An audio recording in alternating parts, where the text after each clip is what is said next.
డబ్బు, అనారోగ్యం, ఉద్యోగం, వ్యాపారం అప్పులతో బాధపడుతున్నారా? వెంటనే జేకేఆర్ గురువు గారికి కాల్ చేసి అపాయింట్మెంట్ తీసుకోండి.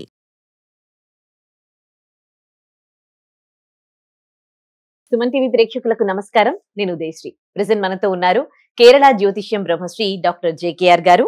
ఆస్ట్రాలజీ, మంత్రశాస్త్రం, law of attraction, life skills and money coach. ఎటువంటి డేట్ ఆఫ్ బర్త్ లేని వారికి హస్త సాముద్రిక ద్వారా ప్రశ్న శాస్త్రం, మంత్రశాస్త్రం, పుట్టుమచ్చల శాస్త్రం ద్వారా చెప్పగలిగే బహుముఖ ప్రజ్ఞాశాలి. ఆయనతో మాట్లాడదాం. నమస్తే అండి, వెల్కమ్ టు అవర్ స్టూడియో. నమస్కారం. ఈ జూలై నెలలో సింహరాశి వారికి ఎలా ఉండబోతోంది? ఈ సింహరాశి వారికి ప్రథమం నుంచి కూడా ద్వితీయం వరకు కూడానమ్మా అప్ అండ్ డౌన్స్ ఎక్కువగా కనపడతా ఉన్నాయిరా.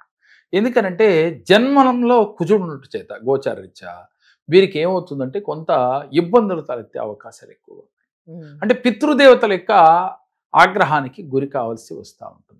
రెండోది, భూమికి సంబంధించిన వివాదాలు ఎక్కువగా కనపడతా ఉన్నాయి. ఖర్చు ఎక్కువగా కనపడతా ఉంది. రాబడి కన్నా కూడా ఖర్చు అధికంగా కనపడతా ఉందమ్మా. ముఖ్యంగా ఈ సింహరాశి వారికి వీరు తలపెట్టిన కార్యములన్నీ కూడా పోస్ట్ పోన్ జరిగే అవకాశాలు ఎక్కువగా ఉన్నాయి. రెండోది, వీరికి శిరోభారం అంటే తలనొప్పి, ఆరోగ్యానికి సంబంధించి కొంచెం తలనొప్పి ఎక్కువగా అప్పుడప్పుడు ఇబ్బంది పెడతా ఉంటుంది. ఎందుకని తలనొప్పి వస్తూ ఉంటుందంటే ఎక్కువ ఆలోచిస్తూ ఉంటారు ఈ మాసంలో. అంటే నాకెందుకు జరిగింది, నేను అనుకున్న పనులు అవ్వటం లేదేంటి అని సహజంగా ఆలోచిస్తూ ఉంటారు ఈ మాసంలో. అయితే ఏది ఏమైనా గ్రహాలు వీరికి అనుకూలంగా లేకపోవటం చేత వీరికి జరిగేది ఏమిటి అని అంటేరా, బంధుమిత్రులందరూ కూడా ఏదైనా ఒక ఫంక్షన్ లాగా ఉంటే దానికి వీళ్ళు కనుక వెళ్ళినప్పుడు తెలియకుండా అక్కడ అవమానాలు వీరికి ఎదురొస్తూ ఉంటాయి. అంటే వీరు మంచిగానే పాపం ఉంటారు, కానీ తెలియకుండా ఏదో ఒక మాట నింద మోయాల్సిన పరిస్థితి ఉంటుంది. దాంతో కొంత బాధపడాల్సిన సందర్భాలు గోచరిస్తూ ఉన్నాయి. ముఖ్యంగా ఈ సింహరాశి వారికి అంటే ధనాన్ని పోగొట్టుకునే పరిస్థితి కనపడుతుంది. అది వస్తు రూపేణ కానీ ధన రూపేణ కానీ. అందుకని నమ్మిన వారే ఎక్కువగా వెన్ని మోసం చేసే, వెన్నుపోటు పొడిసే అవకాశాలు కూడా ఉన్నాయి. అందుకని నమ్మి ఎవరిని కూడా మీ బాధ్యతలు, బరువు బాధ్యతలు ఈ మాసంలో చెప్పకూడదు. అంటే డబ్బు కూడా ఇవ్వకూడదు. ఎలా ఇచ్చినట్లయితే కొంత లాస్ జరిగే అవకాశాలు ఎక్కువగా కనపడుతూ ఉన్నాయి. ఈ సింహరాశి వారికి ఈ జూలై నెలలో కొంత ఆరోగ్యపరంగా ఇబ్బందులు కనపడతా ఉన్నాయి. దీనితో పాటుగా స్పెక్యులేషన్ చేసేవారు మాత్రం ఈ మాసంలో చాలా ఆచితూచి అడుగులు వేయాలి. రాజకీయ నాయకులకి మంచి పేరైతే వస్తుంది, కాకపోతే నిందలు కూడా అలాగే వస్తాయి. దీనితో పాటుగా అమ్మ ముఖ్యంగా సినీ కళాకారులకి ఎలా ఉంటుంది, కష్టమేమో ఎక్కువ ఉంటుంది, కానీ పారితోషికాలు చాలా తక్కువ ఉంటాయి. దాంతో వీళ్ళు కొంత నిరాశపడే పరిస్థితులు గోచరిస్తున్నాయి. వ్యవసాయదారులకు మాత్రం సానుకూలంగానే ఉంది ఈ మాసంలో. రియల్ ఎస్టేట్ చేసే వాళ్ళకి మాత్రం చాలా అద్భుతంగా కనపడతా ఉంది. రియల్ ఎస్టేట్ రంగంలో ఉన్న వారికి కొంత ప్రయత్నాలు చేయాలి, కాకపోతే హార్డ్ వర్క్ చేయాలి. అంటే మనసు పెట్టి చేయాలి, బద్దకించకుండా చేయాలి. చేసినట్లయితే డెఫినెట్గా మీరు అనుకున్న విజయాన్ని సాధించగలుగుతారు. ముఖ్యంగా ఈ మాసంలో వీరికి పెద్ద మైనస్ ఏంటి అని అంటారమ్మా, బద్ధకం ఎక్కువగా ఇబ్బంది పెడతా ఉంటుంది. గ్రహాల అనుకూలత లేనప్పుడు మనిషికి ఏర్పడేది బద్ధకం. వాయిదాల పద్ధతి, రేపు చేద్దాం, ఎల్లుండి చేద్దాం అని వాయిదాలు వేసుకునే విధంగా ఉంటారు.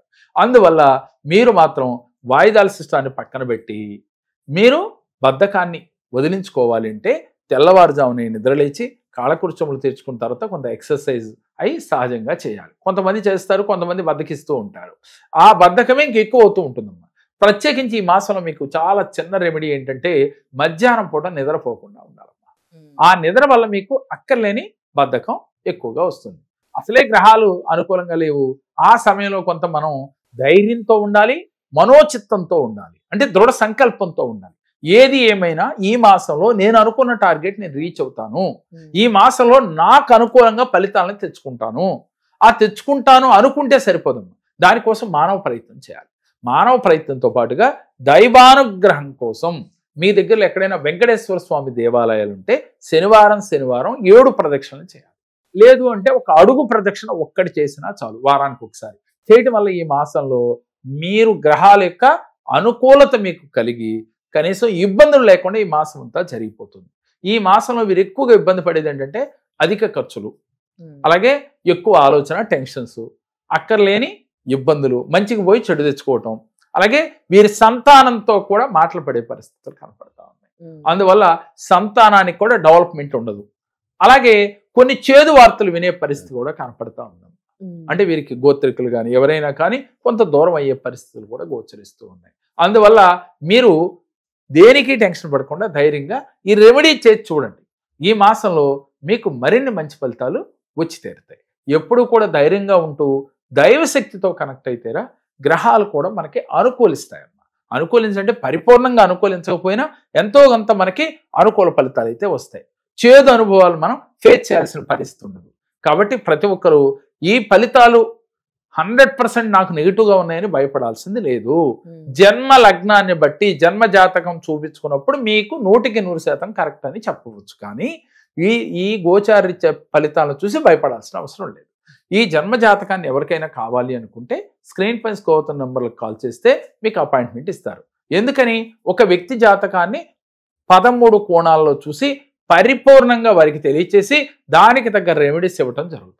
ఒక ఆస్ట్రాలజీ కాకుండా మంత్రశాస్త్రం, పుట్టుమచ్చల శాస్త్రం, లా of attraction, life skills, money coach. కాబట్టి మీకు ఎక్కడైతే బ్లాక్ అయి ఉన్నారో ఏ రెమెడీ అయితే మీకు బాగా సెట్ అవుతుందో మీ మనస్తత్వానికి ఆ సబ్జెక్ట్ ద్వారా మీకు రెమెడీస్ ఇచ్చి మీరు ఉన్నతంగా ఎదగటానికి మార్గాన్ని చూపించడం జరుగుతుందమ్మా.